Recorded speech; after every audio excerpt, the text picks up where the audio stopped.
Bonjour à tous, intéressons-nous aujourd'hui à la question du hasard et plus précisément comment tirer profit du hasard. Nous nous proposons de répondre à cette question à travers un concept original, la sérendipité, et plusieurs exemples significatifs qui visent à montrer de quelle façon la sagacité, la perspicacité, mais aussi le hasard peuvent amener à faire des découvertes heureuses de choses que l'on ne cherchait pas. Mais comme nous le verrons, si la chance est bien sûr nécessaire, elle ne suffit pas. Et tirer profit du hasard demande aussi surtout des dispositions mentales et psychologiques non négligeables pour pouvoir penser et agir efficacement.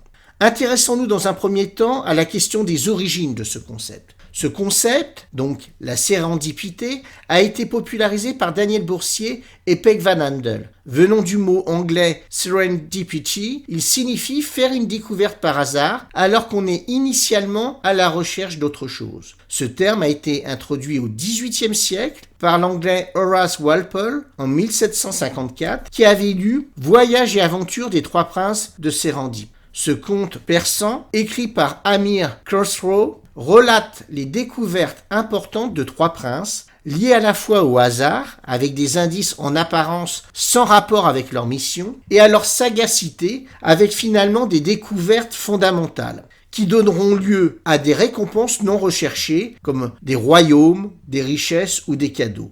Ce conte montre, au travers des pérégrinations des trois frères, comment la sagacité, la perspicacité, le hasard peuvent parfois amener à faire certes des découvertes hasardeuses mais heureuses de choses que l'on ne cherchait pas. Développons un peu ce concept. Dans leur ouvrage intitulé « De la sérendipité dans la science, la technique, l'art et le droit, leçon de l'inattendu », Peg Van Andel et Daniel Boursier expliquent la sérendipité comme une combinaison de hasard et de perspicacité, précisant que la chance ne se présente qu'à celui qui possède déjà une certaine capacité à l'apercevoir et à la saisir. Les auteurs mettent ainsi en exergue le côté positif de l'incertitude et l'impossibilité de tout prévoir. La notion de sérendipité allie ainsi le hasard, en clair les circonstances, et un esprit vif et astucieux.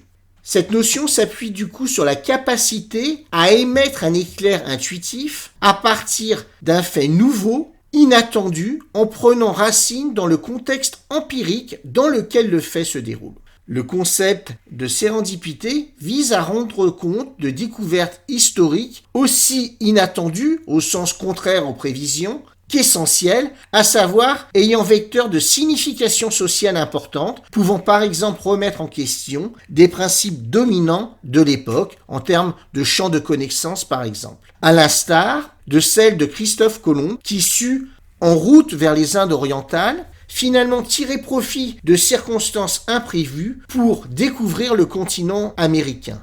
La sérendipité est donc un état d'esprit qui consiste à découvrir de façon inattendue un résultat original, au sens de singularité, et à en tirer parti en réorientant ses objectifs pour renouveler un champ de connaissances. La découverte de résultats inattendus peut parfois s'avérer naturellement en contradiction avec l'état actuel des connaissances. Mais loin de constituer un frein au développement de la connaissance, ces découvertes insolites peuvent aussi éveiller la curiosité du chercheur. Elles l'encouragent à faire preuve d'imagination en trouvant un sens à ce qu'il observe ailleurs que dans un modèle déjà testé. Cela peut alors le conduire à formuler de nouvelles hypothèses, à élaborer une théorie inédite ou à en élargir sa portée. La sérendipité a d'abord été associée au domaine des sciences pures, étant au centre de nombreuses inventions, aussi importantes que disparates que la radioactivité, la pénicilline ou le velcro. Mais les exemples sont multiples. On peut par exemple citer la naissance du cognac, liée à l'oubli d'un stock invendu pour cause de guerre. Une fois la guerre terminée, l'alcool ainsi découvert prit toute sa puissance et sa force. De même, les bêtises de Combray, qui font désormais partie du patrimoine national des spécialités de France, tirent leur succès d'une erreur commise par un apprenti confiseur dans sa recette de fabrication, qui, in fine, a permis le succès que l'on connaît de ces friandises, désormais mondialement connues.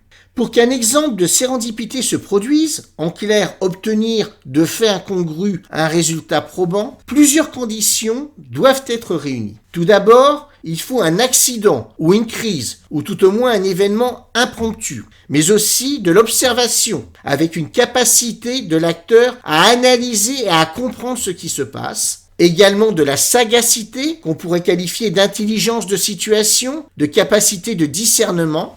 Enfin, de la motivation, un peu de courage et de détermination, et un environnement ou un micro-environnement propice, à savoir favorable, ouvert à la chance.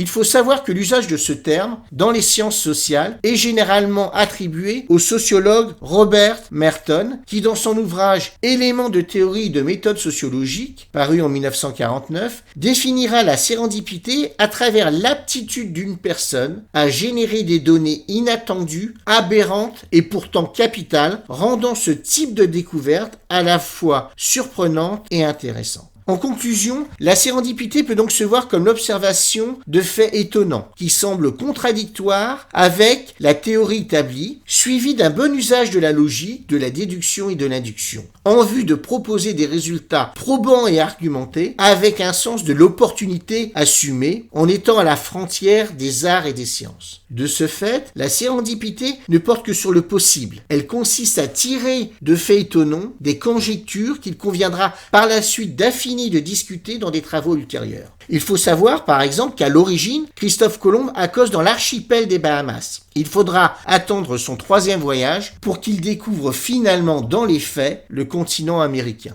Ainsi, la sérendipité, c'est la capacité pour tout individu d'accepter l'incertitude et d'expérimenter, de bricoler, d'interpréter différentes situations, quitte à échouer, en vue de saisir le moment venu et en fonction des circonstances, des contextes propices à la réalisation de réussites éclatantes.